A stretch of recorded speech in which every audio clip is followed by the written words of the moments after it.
নয়ারহাট মাদ্রাসায় ৩টি শ্রেণীকক্ষ, শৌচাগার এবং পেভার ব্লক রাস্তা নির্মাণ কাজের শুভ সূচনা করলেন মন্ত্রী। শুক্রবার দুপুর 1:30 নাগাদ নয়ারহাট মাদ্রাসায় গিয়ে একটি অনুষ্ঠানের মধ্যে দিয়ে রাজ্যের উত্তরবঙ্গ উন্নয়ন মন্ত্রী উদয়ন গুহ সংশ্লিষ্ট নির্মাণ কাজের শুভ সূচনা করেন।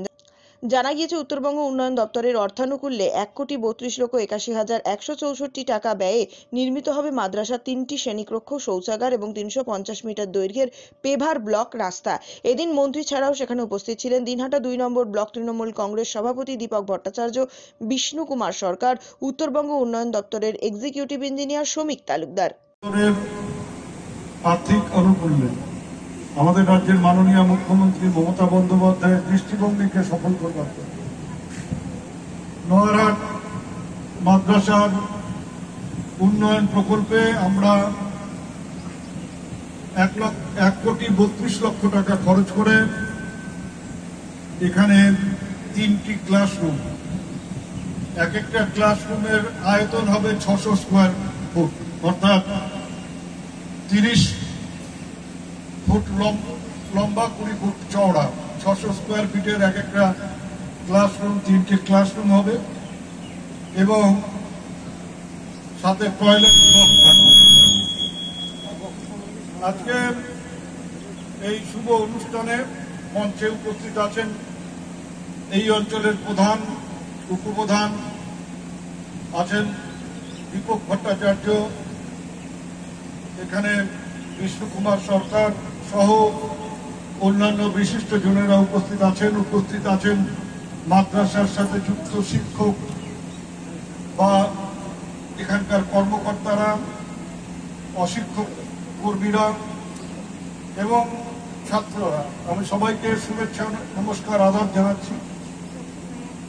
এটা এই বিল্ডিং তৈরি করতে 1,32,00,000 টাকা খরচ হবে।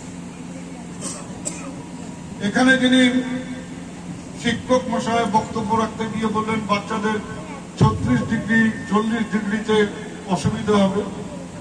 36 ডিগ্রি 40 ডিগ্রি কমানোর ক্ষমতা তো আমার নেই বা আমাদের নেই, কিন্তু তার মাথার উপর, বাচ্চাদের মাথার উপর যাতে পাখা থাকে সেই পাখার বন্দোবস্ত করে দেওয়া হবে।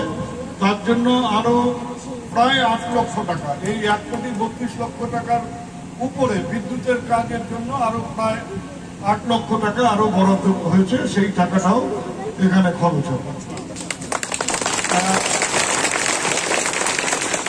3 তলা ফাউন্ডেশন করে 3 তলার বন্দোবস্ত রাখা হচ্ছে, বলছেন আমাকে দিয়ে করানোর জন্য। আমাকে দিয়ে করাতে হলে পরে আমার এই আর 1.5 বছরের মন্ত্রিত্ব, সেই মন্ত্রিত্ব কালের মধ্যে এটা হবে না, কারণ এটা শেষ করতেই প্রায় 1 বছর লেগে যাবে। তাহলে আমাকে আরেকবার মন্ত্রী হতে হবে, কিন্তু আমি আবার বলছেন যে রেকর্ড সময় মন্ত্রিত্ব করতে হবে। আচ্ছা, রেকর্ড সময় মন্ত্রিত্ব করার জন্য যে বয়সটা দরকার সেই বয়সটা যে আবার পার করে ফেলেছি, সেটা আর ওনার হিসেব কখন ডাক করবে, টিকিট কনফার্ম হবে, আমাকে চলে যেতে হবে, সেটাও তো ভাবতে হবে। তারপরে যাই হোক, এখানে কাজ হোক, উন্নয়নমূলক কাজ করতে হবে। আপনারা জানেন যে আমি নিজে প্রতিশ্রুতি দিয়েছি, এখানে আমাকে কেউ দাবি করেনি বা বলেনি। এটা আমার মনে হয়েছিল যে শিক্ষার প্রসারের জন্য মাদ্রাসার একটা বড় ভূমিকা আছে, সেই ভূমিকাটাকে পালন করতে হবে। গরিব মানুষের শিক্ষার ক্ষেত্রে মাদ্রাসার একটা বড় যে অবদান, সেই অবদানটাকে অস্বীকার করা যায় না। তার স্বীকৃতি হিসেবেই আজকে এই ভবনের কাজ হচ্ছে।